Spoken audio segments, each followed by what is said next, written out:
इस वीडियो में हम लोग रॉलेट एक्ट के बारे में जानेंगे। दोस्तों, आप मेरी बातों को ध्यान से सुनना और इसे समझना।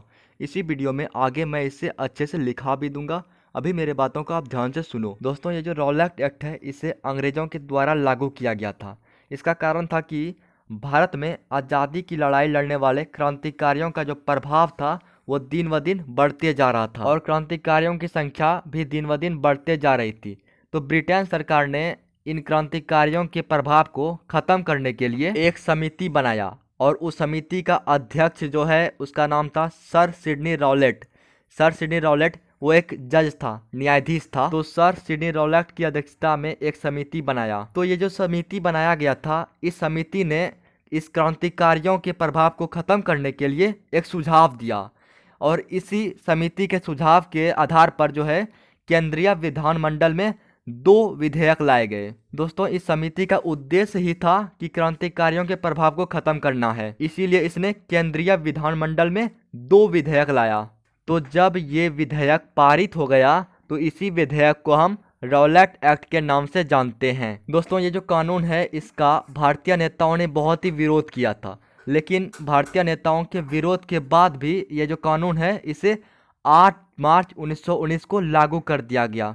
तो तारीख याद रखिए, 8 मार्च 1919। दोस्तों, ये जो रॉलेट एक्ट बनाया गया था इसमें था क्या?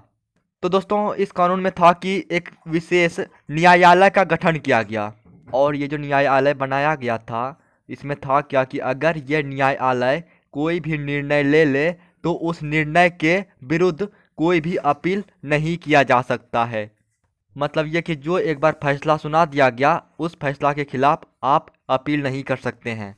और इस कानून में ये भी था कि किसी व्यक्ति को शक के आधार पर गिरफ्तार करके उस पर मुकदमा चलाया जा सकता है।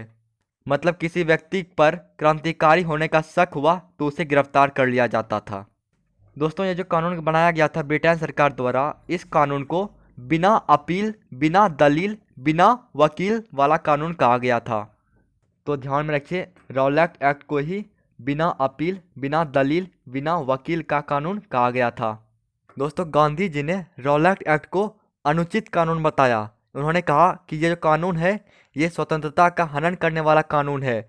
ये कानून व्यक्तियों के मूल अधिकारों की हत्या करने वाला कानून है। महात्मा गांधी ने इस कानून का काफ़ी विरोध किया, इसे अनुचित बताया। वो दिन था 6 अप्रैल का और साल था 1919। पूरे देश में हड़ताल हुआ। मतलब ये कि रॉलेट एक्ट के खिलाफ आंदोलन शुरू हो गया। 6 अप्रैल 1919 से पूरे देश में हड़ताल शुरू हो गया। अगर बात करें दिल्ली की, तो दिल्ली में ये रॉलेट एक्ट के खिलाफ जो आंदोलन हो रहा था इसका नेतृत्व स्वामी श्रद्धानंद जी कर रहे थे। स्वामी श्रद्धानंद, नाम ध्यान में रखिए। दोस्तों, आंदोलन करने वाले जितने भी बड़े नेता थे सबों ने सोचा था कि आंदोलन जो है वो शांतिपूर्ण ढंग से किया जाएगा, कोई भी हिंसा नहीं किया जाएगा, लेकिन ऐसा नहीं हुआ। लेकिन आंदोलन जो है वो हिंसात्मक हो गया।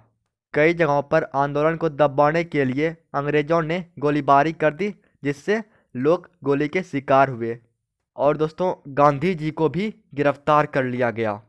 दोस्तों, ये जो रॉलेट एक्ट के विरोध में जो आंदोलन हुआ इससे सबसे ज़्यादा फायदा हुआ कांग्रेस को। इस आंदोलन ने कांग्रेस को राष्ट्रीय संस्था बना दी। अगर आम भाषा में कहें तो कांग्रेस को पूरे देश में फेमस कर दिया। अब बारी है लिखने की। आप चाहें तो इसे लिख सकते हैं। आइए इसे भी एक बार पढ़ लेते हैं। तो यहाँ पर है, भारत में क्रांतिकारियों के प्रभाव को समाप्त करने के लिए ब्रिटिश सरकार ने न्यायाधीश सर सिडनी रॉलेट की अध्यक्षता में एक समिति नियुक्त की। दोस्तों, सर सिडनी रॉलेट की अध्यक्षता में एक समिति नियुक्त की गई थी। लेकिन क्यों की गई थी इस समिति की नियुक्ति? तो भारत में क्रांतिकारियों के प्रभाव को समाप्त करने के लिए। आगे यहाँ पर ध्यान दीजिए, इस समिति के सुझाव के आधार पर केंद्रीय विधानमंडल में 2 विधेयक लाए गए। कितने विधेयक? तो 2 विधेयक। कहाँ पर लाए गए? तो केंद्रीय विधानमंडल में। किस समिति के आधार पर? तो ये जो समिति बनाया गया था सर सिडनी रॉलेट की अध्यक्षता में, इन्हीं के सुझाव के आधार पर 2 विधेयक लाए गए केंद्रीय विधानमंडल में। आगे देखते हैं। पारित होने के बाद इस विधेयक को रॉलेट एक्ट के नाम से जाना गया। दोस्तों, ये जो विधेयक लाया गया इसे किस नाम से जाना गया? तो रॉलेट एक्ट के नाम से जाना गया। आगे देखिए यहाँ पर, भारतीय नेताओं के विरोध के बाद भी यह विधेयक 8 मार्च 1919 को लागू कर दिया गया।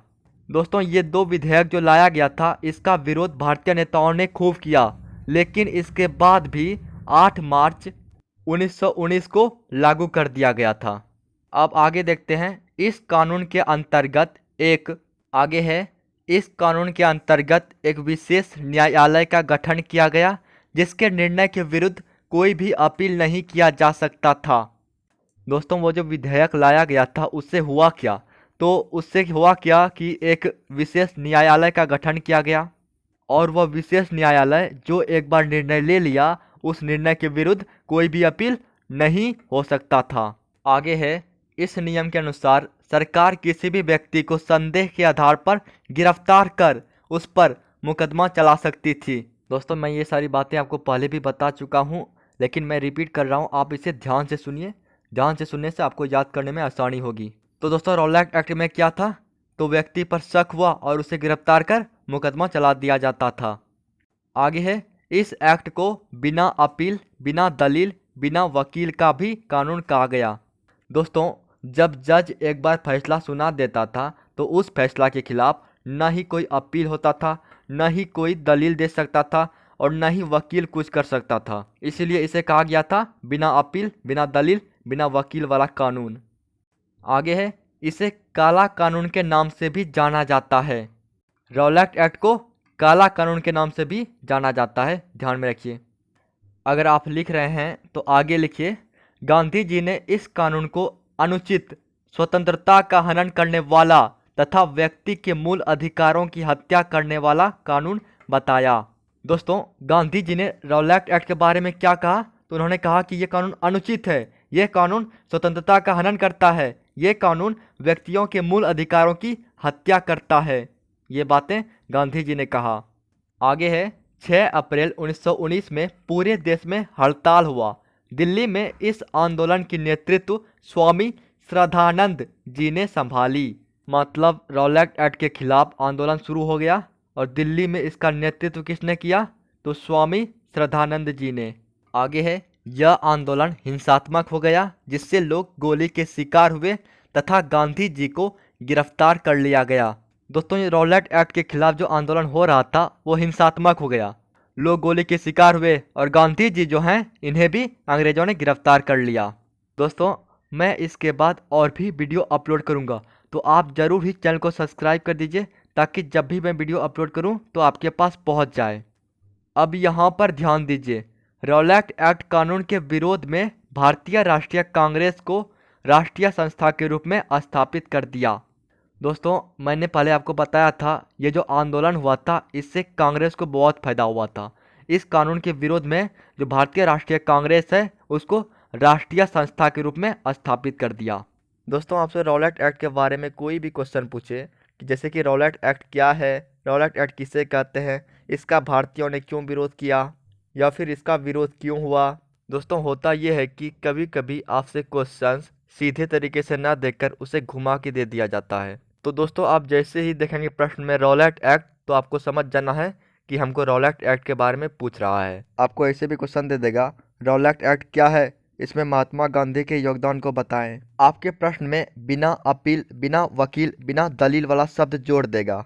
आप क्वेश्चन को समझकर उसका आंसर अच्छे से लिख देना। दोस्तों आप इसे लिख सकते हैं। अगर आपका लॉन्ग टाइप क्वेश्चन है तो शुरू से यहाँ तक आप इसे लिख लीजिए। अगर आप शॉर्ट टाइप क्वेश्चन का आंसर चाहते हैं तो इसमें ही कुछ बातों को छांटकर अलग कर दीजिए, या फिर ऊपर डिस्क्रिप्शन में एक वीडियो का लिंक दिया हुआ है, वो देख लीजिए। Thank you.